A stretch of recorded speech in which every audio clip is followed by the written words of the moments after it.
Bonjour et bienvenue dans ce nouveau chapitre. Aujourd'hui, nous aborderons le monde fantastique des calques. Alors, c'est parti.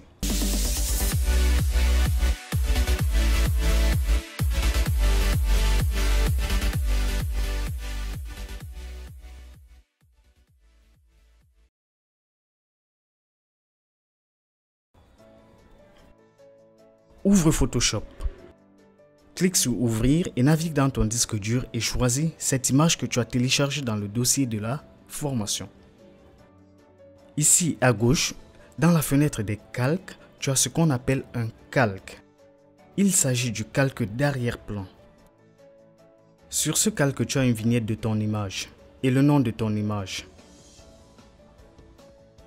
Tout à droite, tu as l'icône d'un œil qui t'indique si ton calque est visible ou pas.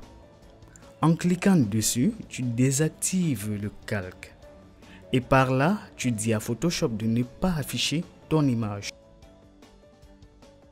Tout à gauche, tu as l'icône d'un cadenas. Tant que cette icône est visible ou active, il sera impossible de modifier ton image. Pour le désactiver, tu cliques sur ce cadenas.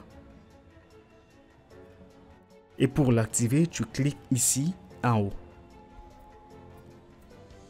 Tu peux modifier le nom de ce calque en double-cliquant sur son nom. Et tu renommes. Attention à double-cliquer sur le nom et non à côté. Lorsque tu double-cliques à côté du nom, un menu s'ouvre. Il s'agit des options de fusion dont nous verrons dans un chapitre. Dans Photoshop, nous avons plusieurs types de calques. Celui-ci est un calque d'image.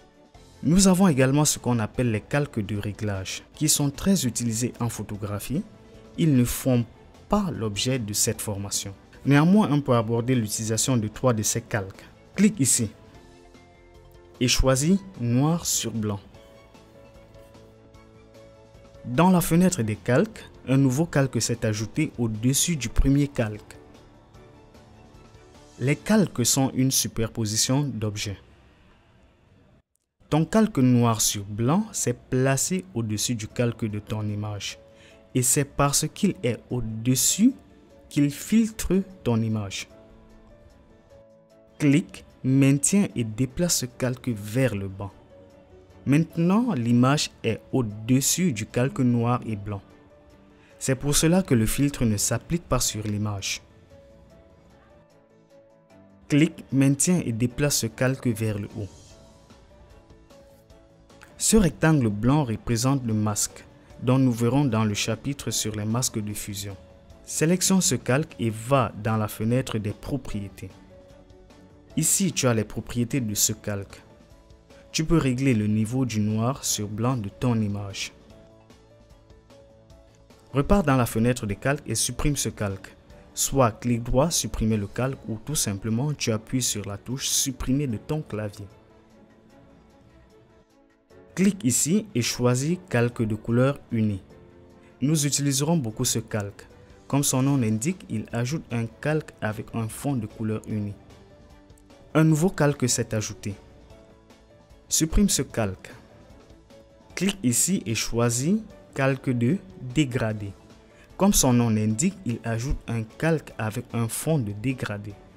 Dans un chapitre à venir, nous verrons comment créer des dégradés. Un nouveau calque s'est ajouté. Supprime ce calque. Nous avons également les calques de texte qui permettent d'écrire du texte. Nous verrons l'utilisation complète de leur utilisation dans un chapitre entier. Nous avons également ce qu'on appelle des calques vides. On peut créer un calque vide de 3 manières. En passant par le menu Calque, puis Nouveau calque.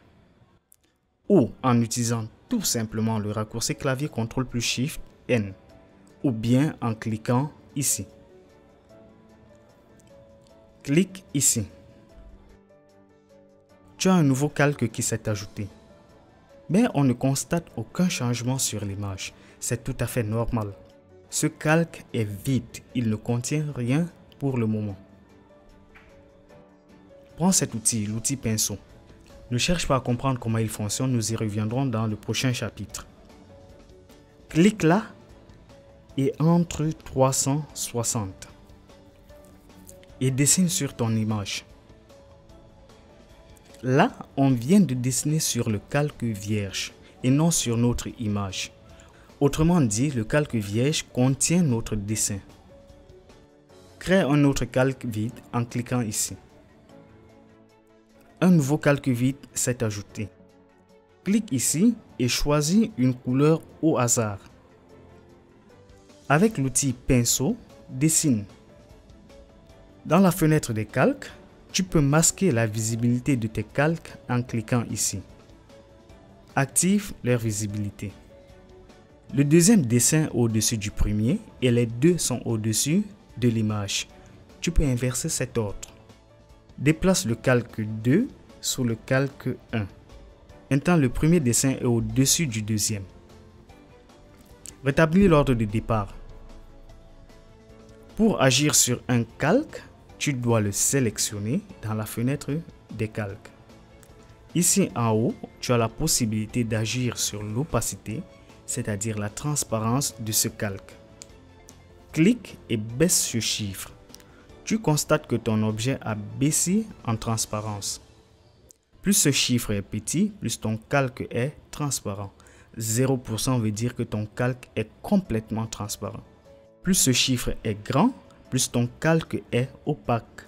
100% veut dire que ton calque est complètement opaque. Ainsi, les calques nous permettent d'agir sur notre image sans qu'on ait à modifier directement cette image. Les calques nous permettent d'agir sur un objet à la fois, ce qui nous offre presque une infinité de possibilités. Tu as la possibilité de dupliquer tes calques, c'est-à-dire de créer une copie exacte de ce calque. Pour le moment, tu as deux méthodes. La méthode du débutant, tu fais clic droit sur ce calque et tu choisis dupliquer.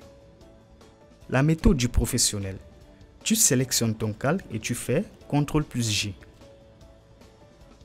Duplique ce calque plusieurs fois. Dans un projet Photoshop, on peut facilement se retrouver avec des dizaines voire des centaines de calques.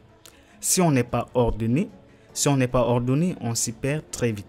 Dès le début de ta formation, tu dois apprendre à travailler comme un professionnel en apprenant non seulement les raccourcis clavier, mais aussi à organiser ton travail. L'organisation de ton travail passe aussi par l'organisation de tes calques.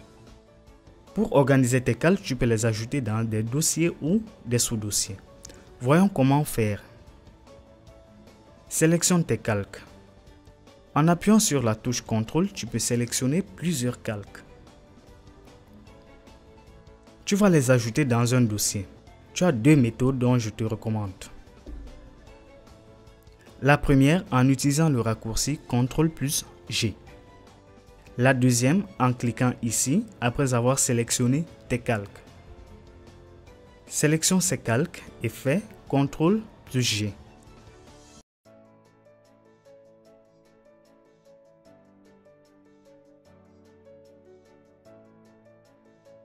Tes calques sont entrés dans un dossier. Ce dossier agit exactement comme un seul calque. C'est comme si tu avais regroupé tous tes calques dans un seul gros calque. Tu peux modifier sa transparence. Tous les enfants de ce calque seront affectés. Tu peux masquer la visibilité de ce dossier. Tous ces enfants seront masqués. Les enfants d'un dossier héritent des propriétés de son parent, c'est-à-dire du dossier parent. Renomme ce dossier en double-cliquant sur son nom. Tu peux créer des dossiers dans un dossier. Sélectionne ces calques et clique ici. Tu viens de créer un sous-dossier. Pour résumer, les calques sont des superpositions d'objets. Les calques permettent d'agir sur un objet ou un groupe d'objets à la fois. Pour modifier les propriétés d'un calque, on les sélectionne au préalable.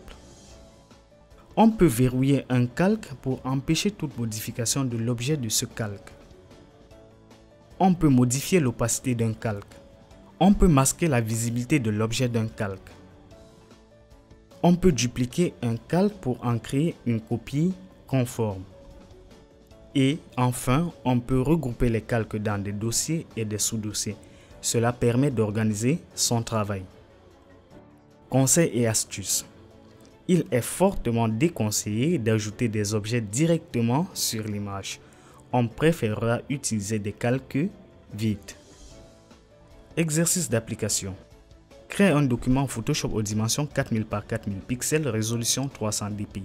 Crée 9 calques vides, chacun contenant un dessin différent d'une couleur différente. Ajoute tes calques dans 3 dossiers contenant chacun 3 calques. Renomme le premier dossier texte, le deuxième image et le troisième background. Modifie la transparence du premier dossier à 30%. Duplique le deuxième dossier et renomme-le icône. Sélectionne tous tes dossiers et ajoute-les dans un dossier parent. Nous voilà arrivés au terme de ce chapitre. Dans le prochain, nous verrons comment utiliser les outils Photoshop. Je te dis à très bientôt.